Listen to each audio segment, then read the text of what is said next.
save lives! 340B saves jobs! 340B saves lives! 340B saves jobs! 340B saves lives! 340B saves jobs! 340B saves lives! 340B saves jobs! 340B saves lives!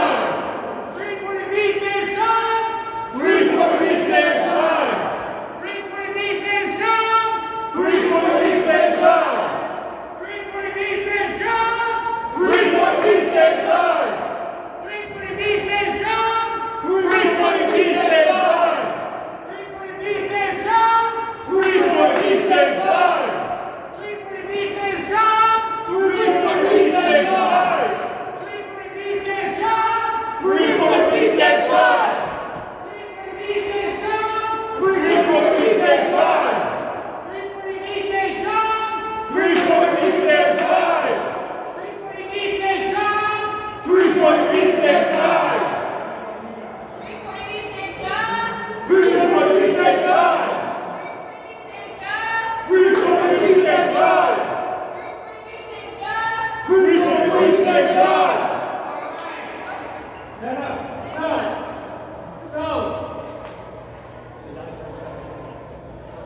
We know she's in there. Yeah. We know she hears us. She's still not going to make a speech about why the carve-out is a good idea. Right?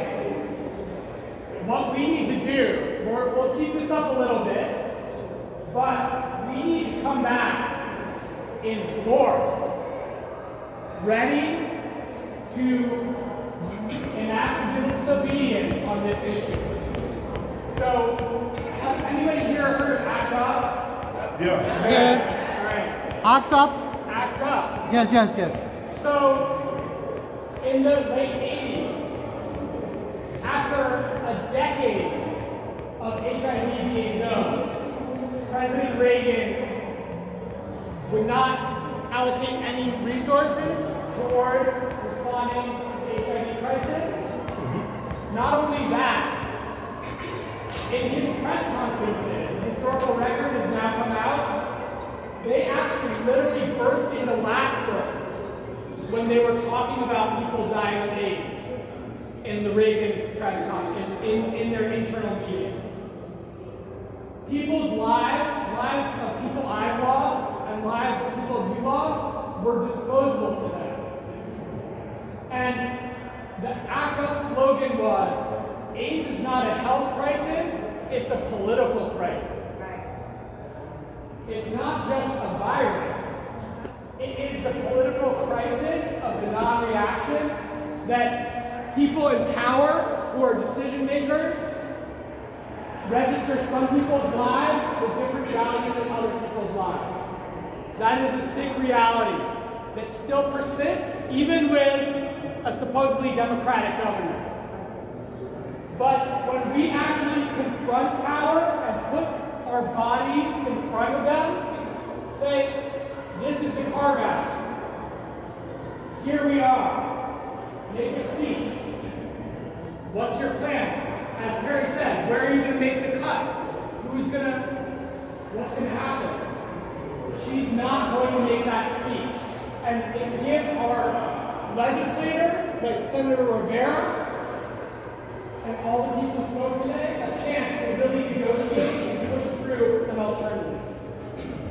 So today is also about us helping to next time come back with double the numbers, but also get into the mindset of what do we have to do to make our case. And I'm just going to give you this. Thank you. We want to make our case that she needs to halt the carve-out now. She needs to halt the carve-out now.